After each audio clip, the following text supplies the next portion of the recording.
to access these beautiful energies because of the new moon.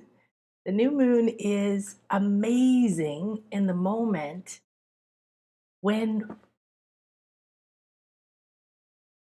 we have this softness happening. And the softness is all about the opportunity to integrate what you've just been through. Okay. So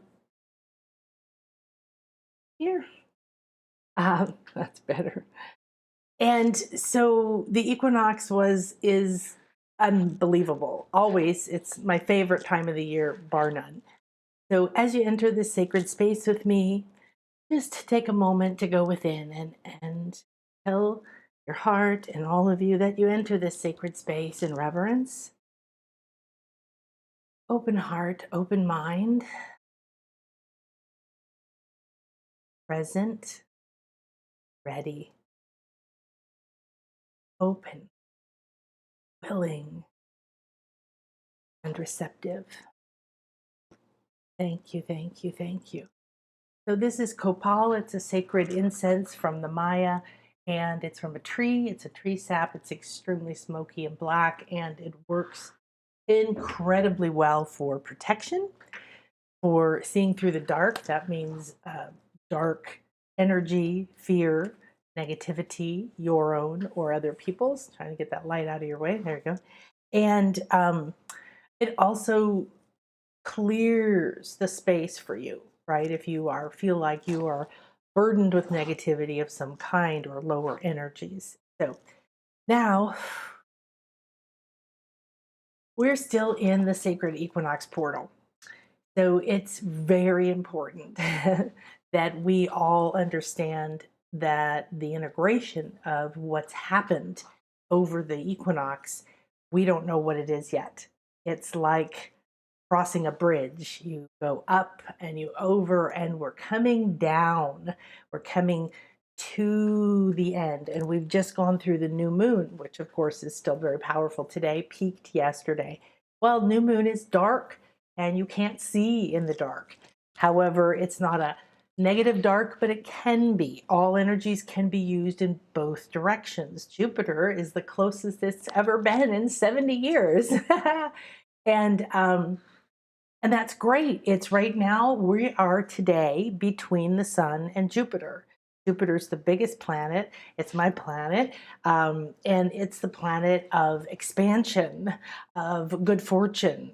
However, if you take certain aspects of the energy of Jupiter, do you want to expand your negativity, your fear, your lack, your belief you're not good enough, your constant perception of the need or the not even a need.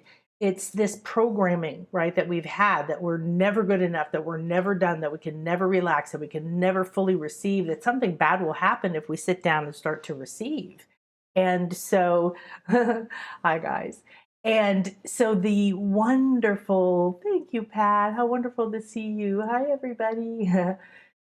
So this is a portal, and I feel like I'm on a slide. So as we're coming down, like one of those kids slides or water park slides.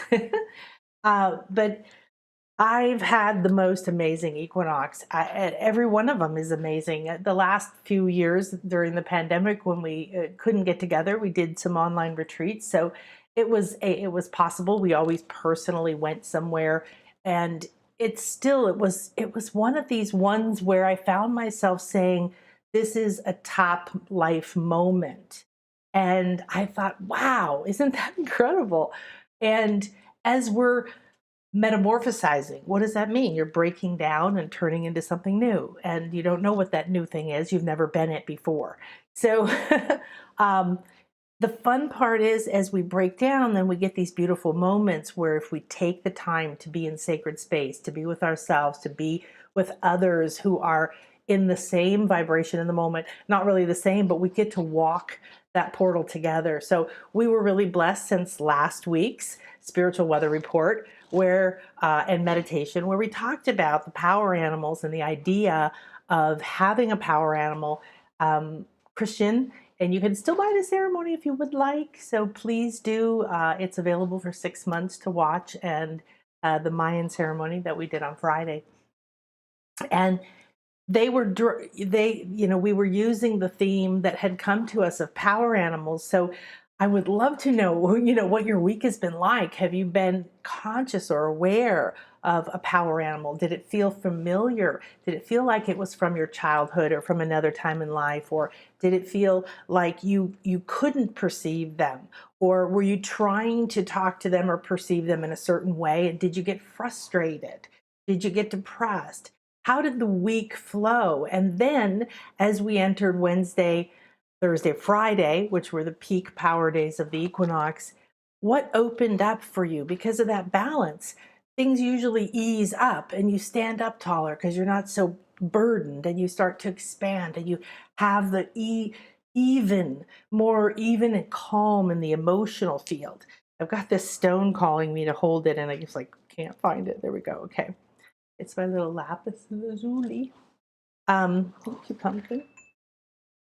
And so the equinox is different, of course, for everyone, but we were walking together. So last week we did those, and those were fun to watch again, and the meditation too.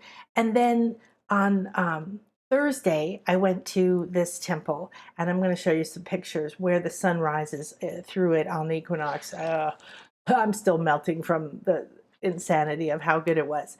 And then we had the ceremony with the friends, and they were dressed. One dancer, Mayan, was dressed as a jaguar, and one as an owl. And Christian, the leader, had a butterfly and a turkey or pheasant. And we had representations of snake and just all these other animals on the altar. And so what we're going to do today, after the spiritual weather report, instead of the multidimensional meditation, is I'm going to do another intuition play day like we did a couple of weeks ago when we played with the oracle cards. So intuition is a really great, soft, overriding word, right, for your subtle energy or your psychic abilities or your other senses. And none of those fully embody the vastness, the depth, and the variety of your intuitive portals. Your intuitive network is really the easiest way to say it. So what's part of the fun of being here in a body, because a lot of it is not that fun, but we can be in a bliss state. We can be in a grateful state. We can be in an aware, present state, a reverent state, through the ups and downs of life, knowing that's why we came here. That's just being in a body. Things go up and down. It's night, it's day. You're sick, you're healthy, you're young, you're old, and on, right? Like that. So we want to be like, oh, wow, cool. I got to drive this car for a while. I want to know why. Well, because then your soul, your spirit, you can feed more information, more experiences back that are unique, that expand the universe, that expand God or source, that expand all that is. We're all here to feed what we're experiencing back to the whole so that we can all tune into it and keep growing and expanding and going, oh, I didn't know that was possible. Cool. I think I could do this with that. And then I do something, and then you take it and you expand it, and someone else takes it and expands it. So you can really feel that Jupiter expansion energy right now. So remember, the sun is your shine, your light, your inner force, your ability to grow and to produce gold, so to speak, right? Produce things in the world. And Jupiter expansion and good fortune and abundance. But remember, you want to be careful what you want expansion and abundance in. All right, that's today. That's going to be the fun part of today. So when you decide to have the sacred time for you and you come to sacred space and you pay attention to the energies and to the energies around you, your life becomes so rich that even when things aren't perfect, and they're never going to be perfect to your conditioned mind. So the good thing is that if you, instead of worrying about having the perfect body or the perfect bank account or whatever, right? Because these are the things that we've been told we have to have, we need to do. You allow yourself to just be where you are.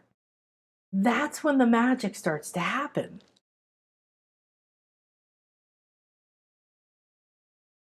I had this profound experience yesterday, and I think I wrote it down in an email, that suddenly, not really suddenly, but there was a shift in my perception of my reality, that all my favorite things are here already, that I am living the life of my dreams right now.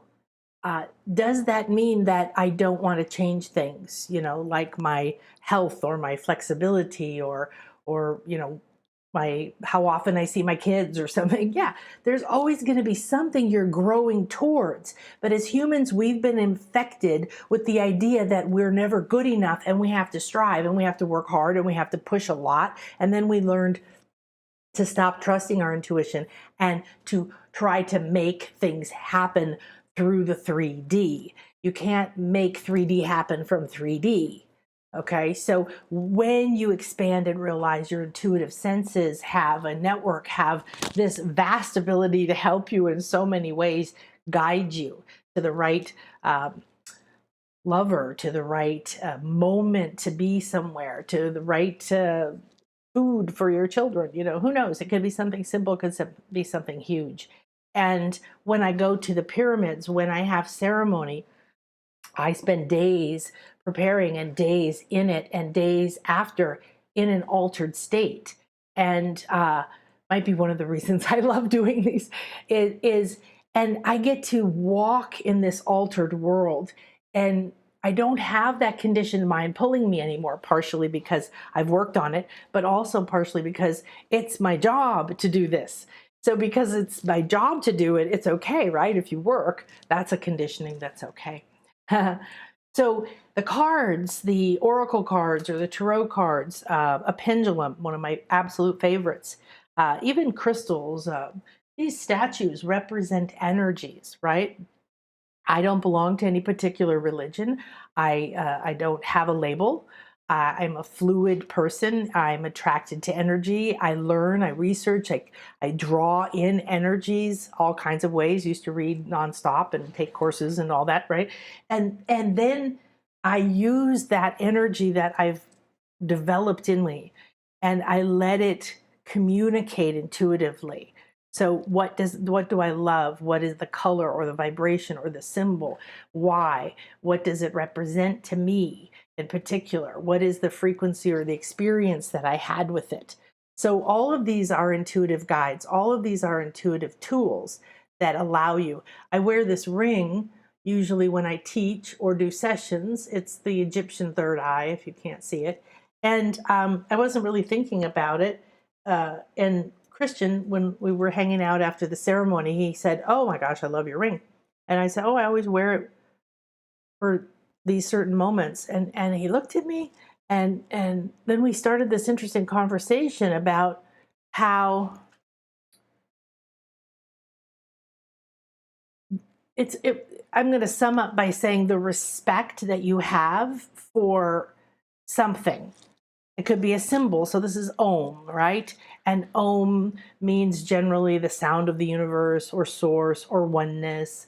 And so if you chant Om, it's a vibration that moves out through you. But scientifically, it's a frequency, it's a vibration. It can be generated in different ways. This happens to be a two-dimensional symbolic representation of it. Then there's a vibrational sound, and all of those are different senses. What you hear, what you feel, what you taste, but then bazillions more, okay? 360 probably more at this point. So if you feel drawn to tarot cards or oracle cards, play with them. Don't worry about did you do it right. You can read the book. You do some of the, I did learn, someone asked about the Celtic cross, which is a kind of an in-depth reading. And that's what I learned very early on. And over and over and over and over for several years, once a week. multiple times, and or at least once a week, started that way. And so to me, that's how I see information. I draw it through these different portals. You lay out the cards in a cross, with some more here, and they each position represents a different thing: past, recent past, future, subconscious, conscious. So what's coming next, environment, all these different things. And so I eventually saw the card as a portal. And then I started saying, oh, this position, there's this place in my life that is my past. And there's this place in my life that is my higher conscious, what's going on up there. And there's this place in my life that's, in my subconscious, and I'm in the center. When you start to learn things like that, it's not just that you're learning the technicalities of the positions or what the cards are supposed to mean. But then as soon as possible, it's highly recommended to leave the rules, okay? But when you've mastered a certain level, don't be like a brash young apprentice, that takes the wizard's wand and then blows everything up. You want to, but notice you're exiting. So that's where I feel like we are right now in the Equinox portal. We are exiting, and we've gone through all this stuff, apprentice, and we've learned how we see things, and we learned what they mean. And now all of that has been broken down, and it doesn't mean anything. There's a lot of conversation about 5D, going from 3D to 5D, and 4D is the astral dimension, so you don't really want to hang out there a lot. And then maybe sometimes people mention 8D and 13D. And I'm fascinated by this conversation because decades ago, when I was learning a lot of this, my masters, we were working with 8 and 13 and beyond. But it's not, and it isn't like this is better than that thing. It's just interesting how the conversation came, but nobody talked about it. Nobody was mentioning 3D, nothing, right? So the fact that all this conversation is going, and you see it written, and people are making comments and shows about it, and articles and books saying this, it's becoming a common conversation in our consciousness. And that's profound, because now people are actually considering, oh, I'm going to another dimension, or there is another dimension, or I could be in another dimension, or, oh, that's what that is when I'm feeling like I'm here, or I have a vivid dream, or whatever. Okay. So I want you to let go of that structure too. It's great if you're really into like the details. What I'm going to be doing this Saturday and in the next Intuition Awakening class offering is a certification in how to do intuitive readings, which includes body scans, which is multidimensional body scans, your mind, all bodies, not just your body. And there's going to be a portion on entering the 8th dimension to read the Akashic records through a particular template that is like a temple, so to speak. And it's a very different way of approaching the idea of the Akashic records. And one of the things I like about it, because it came to me, I didn't make it up, is the idea that we can let go of, well, I don't know if I know what my Akashic records are, or I never get the right answer when I go to my Akashic records, or I have to hire someone else to know what it is, or I don't even know if I believe in it, right? That's what we want to get rid of. We want to just let all of that stuff go. And this Equinox portal was very beautiful about it, but also very strong about opening your inner light. All right. The sun was very big in my Equinox, obviously. Okay. Beautiful. Let's go ahead and look here.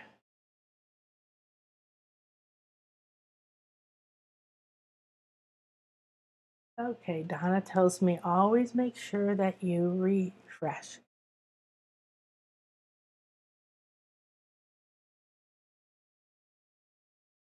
All righty then.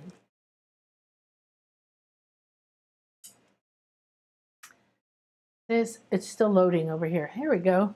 All right, good. So infinite isn't just a groovy word. If you break it down. It's kind of fun. In, and fin is end in French. Okay, fin. So in, end, it, e. Or you can say in, fi, night. So we use finite to mean limited.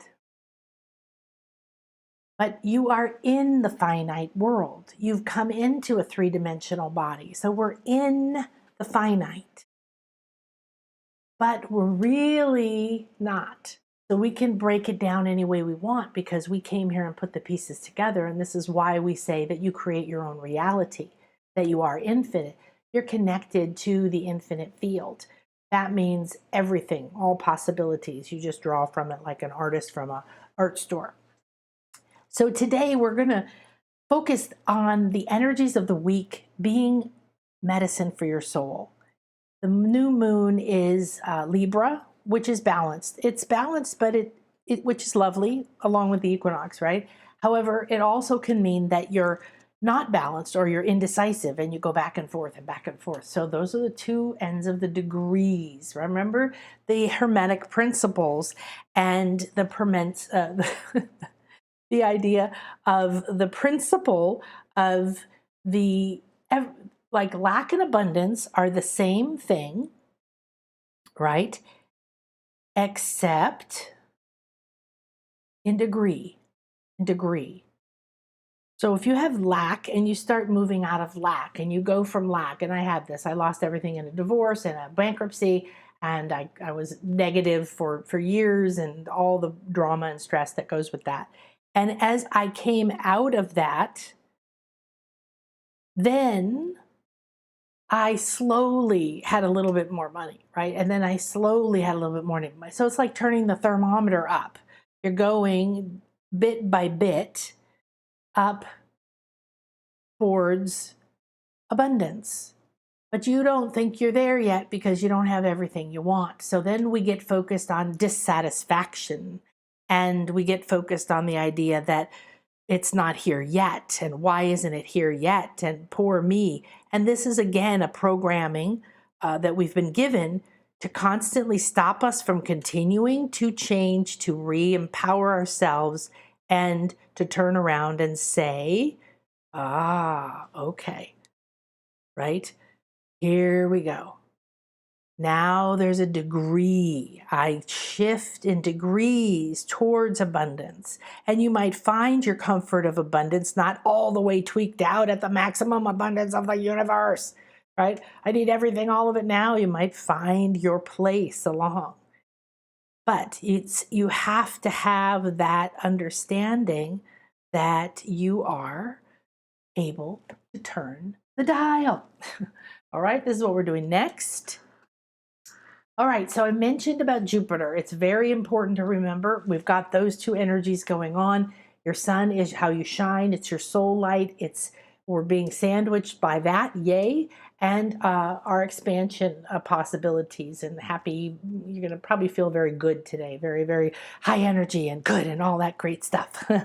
So just be careful because you can get swept away by that. I know it's my nature. And then boom, all of a sudden you have this anger burst out of you because the expansion energy got into something that you're carrying.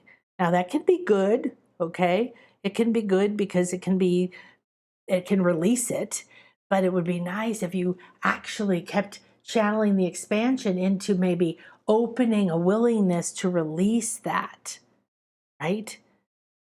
So how do you do that? That's the power of the will. That's mental transmutation, concentrating with the mind. It's a mental universe, all right? Remember, it's a mental universe.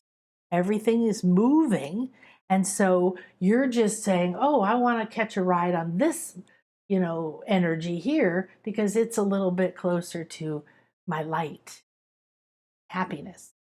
So I was saying that I was writing this and just going, oh my gosh, I love ceremony. I love being in sacred ceremony. I love ancient cultures. I love pyramids. I love doing sacred things like going to the temple when the sun's coming up. I mean, that's just like, that's the ultimate to me. I love the ocean and sunsets and sunrise and the beach and Chris, and I look, and it's all around me every day. And so instead of letting myself listen to the part that says yes, but this isn't perfect, yes, but that, but yes, but this, I'm looking at that and saying, no, this is it, this is it, this is beautiful. By the power of my ability to focus my mind, I say, no, I'm not interested in focusing on the old conditioning of never being good enough and satisfied. Okay? Now, everything is dual, everything is poles. That's the law of polarity, the principle of polarity. It's the fourth Hermetic law. And that's what we're talking about. Everything has pairs of opposites. It's two sides of the coin thing, right? So when I say lack and abundance, they're the same thing. Where are you on the scale? Okay? So Saturday was more sun activity. So let's look at this. The sun and the light and the dark are fairly almost equal for the equinox. I went through the sun temple to the temple of the seven chakras where the sun comes through the portal, and 7 different times we moved forward and the sun hit our third eye, and wow, things happened. And and then it starts a chain reaction, I guess is the way to say it. It goes out from the pineal and from the all the different glands in the brain and moves through all of the chakras. And so the sun, for me and for the Maya, when the sun hits Chichen Itza pyramid, or all of the old pyramids if they were rebuilt, the snake, Kukulkan, the serpent, comes down. That's the sun, and it's showing perfect dark and light. That you move up and down through this rippling thing. You come down as a descended God. Then you eat of the experience here. And then you wind your way back up and shed what you have experienced here that was painful and that you're carrying around to hold you down. Because now you have to go back up the pyramid to the top where you reunify. That's unity with your truth and your light. And that's what's just happened now on the equinox. Here we see it because the Maya left us these incredible monuments. Why we haven't built these things so everyone can have these activations. Well, I know why, but they don't want us to have them in general in the past. So is there something in the way that you shine, that you embody your light, that is ready to erupt? There's an interesting spelling of erupt, in a big way that may be did this weekend. So use that to look back. There's, at your flow this weekend, because we had the equinox. You're in balance, but there's a lot of sun energy coming. Remember, the sun holds the gold ray. It holds codes, tons and tons and tons and tons of information. It's like the matrix kind of, it's just filled, packed. And when you change your vibration, when you open your intuition, when you develop your gifts, when you shift out of the conditioned mind, you can start to receive more and more of the information. You don't need all of it. You just need the parts that are optimal for you, and they find the right receptors that are open for you. So, but now then we had this boom, and if you watch it, one of these new telescopes they have has this eruption. It comes flying out, and then it looks like a phoenix or something. That it looks like a giant bird, because the end of it, as it stops coming out of the sun, kind of whooshes up like a tail.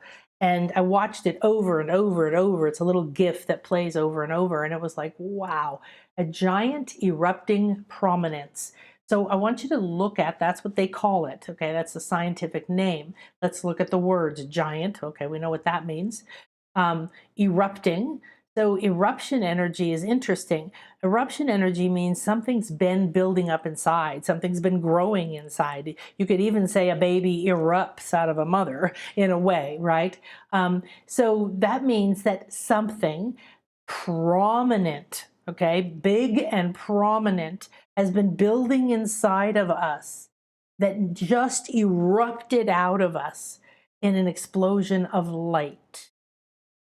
Wow. How does that impact you? So you can ponder that, you can just be aware of it, you could write about it or meditate on it, but be aware that that happened and that there might be something that's still in that phase, okay? So just notice if you've had that. Now, Libra new moon is about attracting abundance, about softness, about more of that balance energy. And it's good because October is going to be woohoo to do.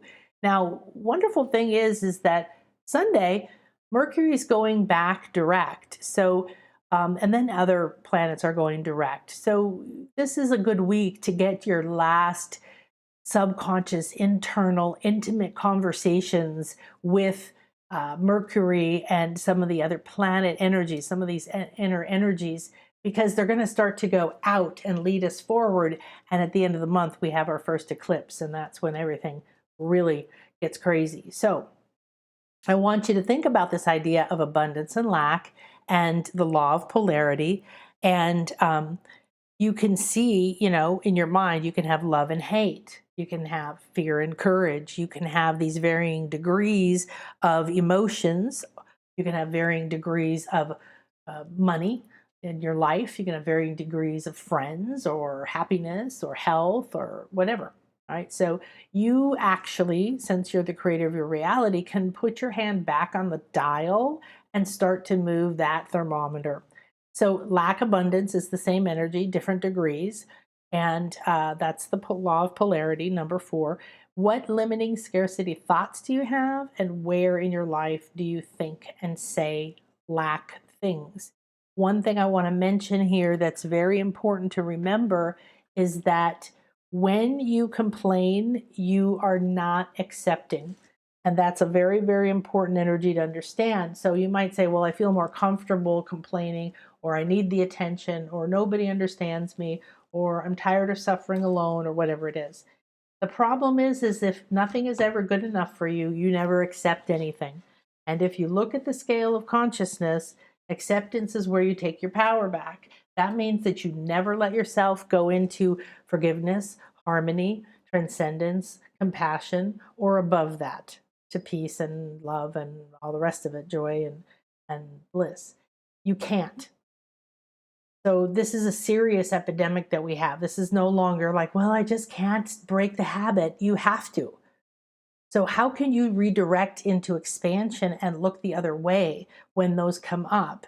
Where are you willing to embrace abundance or release abundance? What does that mean? I don't want to release abundance. Yes, you do. Do you want an abundance of pain? Emotional, mental, physical? Do you want an abundance of depression, an abundance of shame, an abundance of anger, an abundance of blame? I don't. So you want to understand all energies can be used in both polarities. And the polarities are what give you your ability to create the perfect image in the middle. There's these AI art things now that you can say, I want a sunset with a orange sun and a turquoise this and a bird in the sky. And then you tell it again, well, I want it to look like an impressionist painting and I want it this and that. And you keep telling it stuff and it keeps giving you new versions of this until you find one that you like. Well, you can do the same thing with your life. You don't have to know exactly what to do and get there in 1 second. Okay, so the epic equinox makes this new moon more powerful because we're still in the portal and it's really kind of being the frame, like a doorway. So it's also the last new moon. The next new moon will be inside the eclipse season. Why is that relevant? Eclipse season is Looney Tunes. Okay, not necessarily bad, but I'll tell you what, it smacks me big time. And so I'm highly respectful of that time frame. I'm very careful of what I plan, what I do, where I travel. I check everything against the energies and I make sure that I am ready to enter eclipse season. Why is it season? Because there's another one in December. So you're planting seeds in the new moon now. It is harvest time. Okay, this is the time when there's the bounty, right? They're roasting the green chilies in New Mexico where I used to live. I can smell them right now. It's the last quarter. A lot of people think of this as entering the last quarter of the year. This is a good time to pause as you exit the eclipse season, receive these soft, loving energies, have a little bit more conversation with Mercury, the messenger. See if there's anything else that needs to be reviewed, rewound, released, renewed. All right. And then when you return to this cycle in the new moon, what you plant now will not only have grown, but will be into this altered reality transforming. So to me, this is a really powerful opportunity to plant some ideas, some seeds, some intentions. Intentions sound hard to me, so like, oh, I got to make it happen, and I didn't do my intentions and stuff. Instead, let's do wishes, or let's do wishes. If wishes make you feel like it's not real and it's not going to happen, then that's not a good word for you either. But do this in a way where you're communicating. Could be a request or an order, like an order at a restaurant. Could be a command. Could be a memo, depending on your reality. How do you communicate? And communicate that you're ready for this soft, loving, abundant energy of the new moon to come. And you're also really ready for the equinox to complete the transformation, to receive all this sun energy, to amplify your light today, and take a breath so that whatever seeds you're planting, you don't need to know what they are even, because you want them to come from who you are, who's come through the equinox, right? Woo! So this is about the medicine for your soul, because here we've had, wow, the whole beginning of the year seemed like, first half of the year seemed like digging deep and pushing stuff up from our past and from our fears and all that. And then the summer was just tumultuous, a lot of energy, a lot of stuff going on. I enjoy all of it, by the way, but it was very like this happening and that changing and this breaking and this, and then we came into the Lion's Gate, right? And that was like an expansion of the heart. It really let us step into our courage, into our truth, into believing in ourselves, into remembering that part of us that has the sun, that has the power to act, and doesn't have to please everyone else and take the old fears with us. And now we've had the equinox where we've walked through that. So you get to receive, there's also this thing called Mars trining Saturn on September 28th. And all right, this is something I got from, I'll put it up on here. So it doesn't apply so much to everybody, but I want you to think about planet Mars is the god of war. But it doesn't necessarily mean everything's war, although it can be really intense energy, or I want to take action energy, or let's make this happen energy, or I want this person to change energy, right? Or, oh, why can't this happen now energy? So your actions, your courage, your impulses, your masculine energy that moves forward, right? And so then there's this is a fortunate thing. Trine is like Trinity, right? And so this, even though it's this energy, it's this intense energy, maybe you need strong energy right now. Maybe you need strength to get through something, to do something, to begin something, right? To accept something, to push yourself past your habits into a new optimal habit of shifting who you think you are, right? Okay, so use that. And now Saturn is often the ruler, the strict teacher, and it isn't really about respecting authority to me. I think it's about respecting yourself as an authority, but that to get focused on your goals, clean up what you haven't done, finish it up, tidy it up, observe the things that need to be done before you can move forward, instead of like, I don't want to do that. So that means that those energies are in a good portal. Anytime there's a trine or a pyramid, to me, that's a portal opening. So that's a very interesting energy. And it doesn't affect everybody quite as much as it does people who have this relevant in their chart. So, however, whenever there's an energy happening, there's something that may be talking to you, right? Talking to you, your energies, all right? Okay, good. So all the shifting energies, different orientation of your reality, because you're coming into a new reality. You do not go through something like the equinox, even if you paid no attention to it and ran around and chopped all week. Doesn't matter. There is a difference in your reality. And as you proceed through the end of the equinox portal, this soft Libra new moon is loving you, helping you settle, even though you don't know where you're going to be and where you've really landed. And just accept that support. Now, I'm going to share with you the temple. So this is a picture from a year or two ago at the Temple of the Seven Chakras. And we've been here for 3 years and not been able to do the ceremony. The first year I didn't know about it, and because they open at 5 and then they close at 5:30, and if you're not in, you don't get to go. We arrived at 8 or 7:30 or something. So and so I have never experienced this as an ancient Mayan temple. Currently, it's I think the oldest or one of the oldest ones they've discovered here in the Yucatan. It's only an hour from me. It's near the tip, near the Gulf, and there's not a lot left on it. You can see there's not a lot of decoration left. There's a few chalk rain god, abundance gods. Christian talked about those at our ceremony. Faces on the corner and above there. However, what they do know is that this is designed for the equinoxes. So when the equinox comes, the sun rises. So here is when we arrived. Well, it was pitch dark when we arrived. You could not see. You have to walk a fair distance to get to the temple. So when we entered, this is the crescent moon, even though you can't really see the crescentness of it. And straight above the temple was Orion, the Orion Stargate, the Pleiades. It was unbelievably gorgeous, okay, serene. So we were surrounded by jungle on the sacred site, other sacred temples on the other end. And you walk for a long ways with this temple at the end of this long causeway.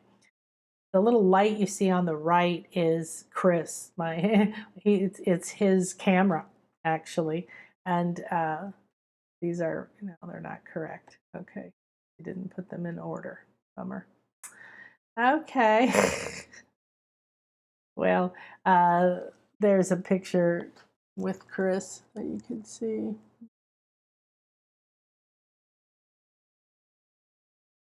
So, okay, I guess I didn't put it there. I thought it was humorous because I took a picture like that with no flash, and then I took a picture with a flash, and you could see Chris standing there with his phone.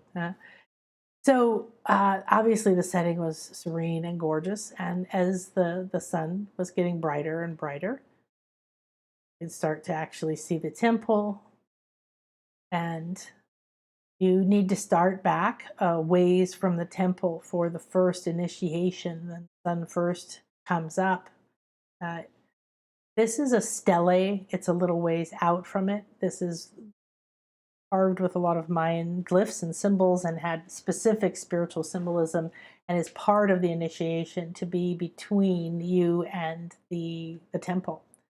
There you can see the crescent moon up on the top, the stela, and the temple starting to glow. As it was crystal clear when we got there in the dark, and as the light started to dawn, the mist came, and then we became completely surrounded in mist. And you can see it gave it, again, this even more otherworldly quality. Now you can see in this picture how the light is going up on two sides out of it. It's very interesting in colors and waves. And the mist is quite pronounced. You can see the buildings in front of the temple.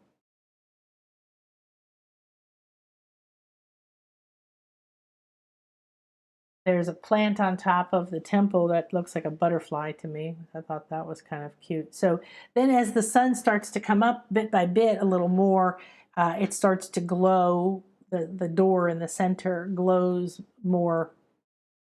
See, it looks like it's going on fire even more.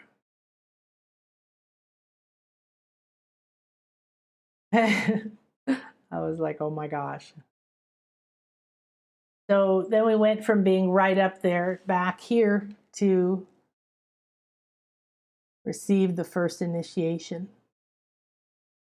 They allow only 250 people in. And it was a very lovely group of people. The park rangers were really generous, helping us to know exactly where to stand. And then they told us about how every 11 minutes you move forward and you do receive it again. So there you can actually see the sun. You can see the outline of the sun. And I'll tell you the most stunning thing about this, I'm going to start to cry, is that I stared at that sun for a very long time, through the first initiation, and then we moved forward and it happened again, and then you move forward and you see it again because you keep changing until you get very close to the temple, and you can keep seeing it pass up through this portal. The portal definitely changes the energy. Bar none, there's no question in my mind that the light and the energy is transformed moving through this temple. How, what exactly, we don't know, but it felt different and it never hurt my eyes. And I kept saying, I can see the sun. I can see the outline of the sun. Quite amazing. And here you can see how it's starting to glow. This is some different angles, not directly, but you can see the light actually emanating out of the two little windows in the door. And this is one of my peak photos. You can see the sun perfectly behind it. It creates wings. You can see the different layers of the light and the energy around it, out orange, glowing through all three of these portals. It was an extremely transcendent experience. So the sun energy, we can't just stare at the sun in the middle of the day or even after the first minute of sunrise. But with this temple here, it was designed to give us an opportunity to be able to receive, to see, and to receive the energy of the sun, not just through our eyes, in so many dimensions, in so many senses, in so many ways. Very transcendent, very ethereal. Just beautiful thing about photography now is it captures the energy, so you can really feel this and receive this. So I had many different experiences each time. Unfortunately, I didn't have the site to myself and I couldn't just sit there and meditate through the whole thing. Um, However, people were lovely and wonderful. We became a very close family afterwards, you know, sort of almost laughing and talking, and we were all joy, like we had crossed this thing ourselves.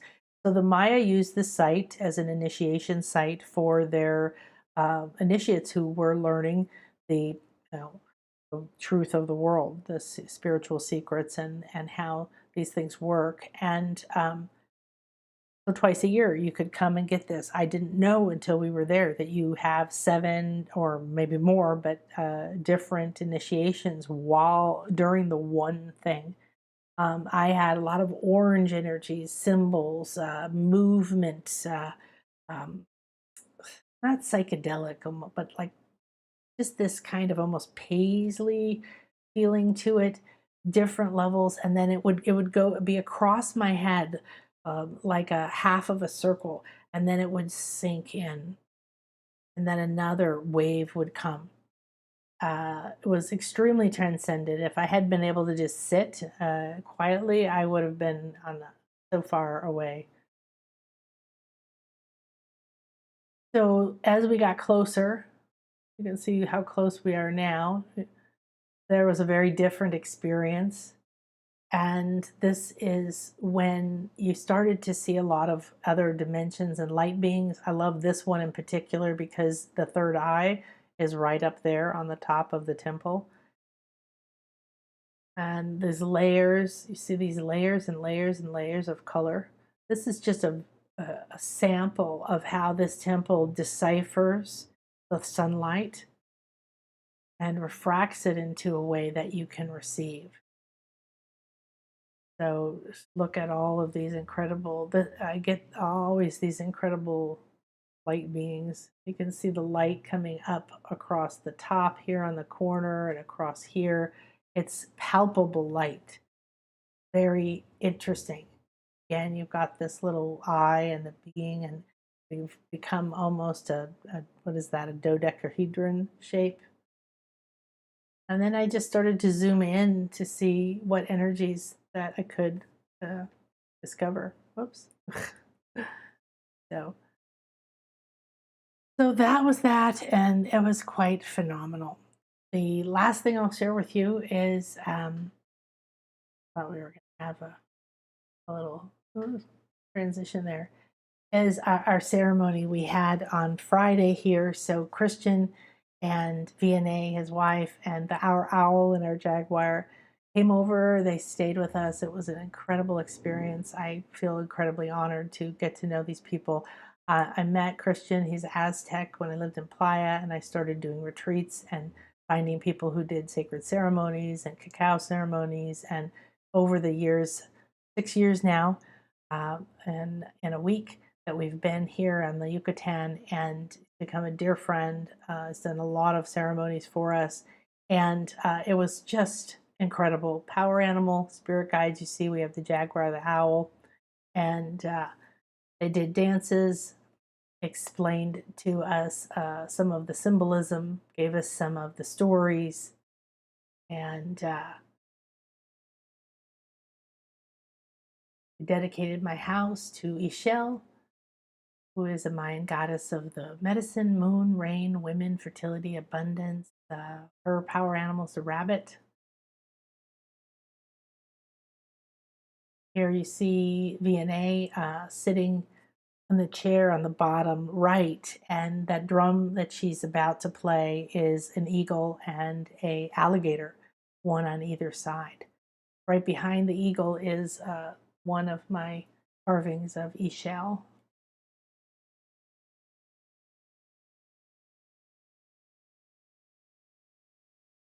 It was very, very moving.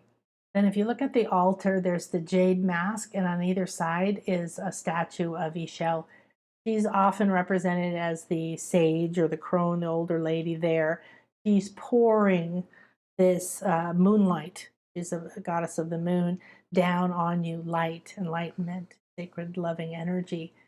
She's enlightened with the snake on her head. It means that she's mastered her third eye, and she's mastered manifestation, and she's extremely loving. Isn't this incredible? Incredible.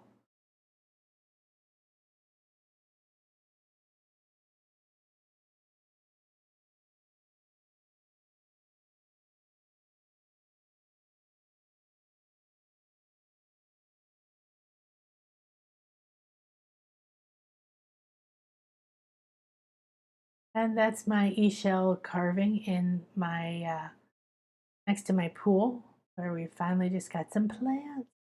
There she's a maiden holding the lotus flower. So you'll always notice a lot of similarities between the Maya and the Egyptians. The lotus, the snake on the head. They most ancient cultures had the similar symbols to represent awakening, enlightenment, the sun. So you can still purchase this. It's only $44. You can watch it for 6 months. You get all the videos of the ceremony, the pictures, the Mayan prayer of the 7 directions, and I'm just so blessed to get to do this. This fills me up, and then I get to share this, and I get to share them, their culture and what they have. And there's my home. And there's our beautiful altar, and our turtles, our baby turtle nest, which was out there by the ocean, hatched this night after we did the ceremony. I did not see them, but they did hatch that night, and I thought that was a major blessing, having them in the land, being the womb for these baby turtles, when we had our blessing and our ceremony through the equinox. So it was just perfect. Everything felt very, very perfect. So I hope you'll join me on Saturday. Sorry, I'm having a little mini event. I've got 3 or 4 speakers that are going to be coming, and we're going to talk about the Akashic Records. What is it? Let's unveil it. Let's discover it. One lady talks about how to use it with your business, and another lady is about the knowing and the frequencies to enter it. And so it's going to be a lot of fun. And again, the Akashic Records is an energetic, the Akash or the Akasha is often called the sky. It's the what science calls dark matter. It's all the energy, okay, between everything. And the Akashic Records is a place within which is imprinted. It's like a library or a record of everything you have ever done, been, felt, seen, whatever, and everyone else. And so when you understand that it's a part of you and that you can access it and what the benefits are of accessing it, it will help you. And that's one of the reasons. So there's one of our speakers, Lisa, and Linda is going to talk about the business thing. And whoops. So but what we're going to do is we're going to have the ability to understand. I really like practicality, okay? And so, and that's free on Saturday. You can join me right here on YouTube. And, but if you get on the email at nanakasha.com, then you'll be able to have the opportunity to get the email reminders of it, okay? Because that's primarily what we'll do. And why to me it's so important to keep finding different aspects to give you to awaken your intuition is because you never know what you're going to resonate with. For me, I started with dolphins and then and animals, and that was my entry into spirituality and meditation and energy. And then it expanded, and the different things that caught my eye to lead my journey are going to be very different than the ones that catch your eye to lead your journey. So if you feel like, well, I don't know if my intuition is really all that important, or if I should, or I feel afraid of it, or I'm not good at it, or whatever, think of it instead as developing, going to, kindergarten, learning to visualize, learning to speak. This is important because you have to be able to communicate as a multidimensional being. You already are one. You have to be more conscious in the way that you're able to, let's just close for my, in the way that you're able to connect. So what we're going to do next in the Intuition Play Day is we're going to play with a couple different decks. I've got the Cat Tarot, I've got the Pegasus Oracle, I've got the Medicine deck, and we're going to keep going with the theme of the animals as we end the equinox. And I thank you so much for being here today and for being a part of this. We give great thanks for this gathering, this information, and for all that has been given and released in the equinox. I accept who I am, where I am, that I am. In this moment, I am that I am, and I take a step forward into this softness, loving balance of the new moon. I receive the medicine for my soul. It is here. I receive it. I take it, and I relax into it. I'm in the right place, in the right moment, at the right time, as the right person. Thank you. Thank you.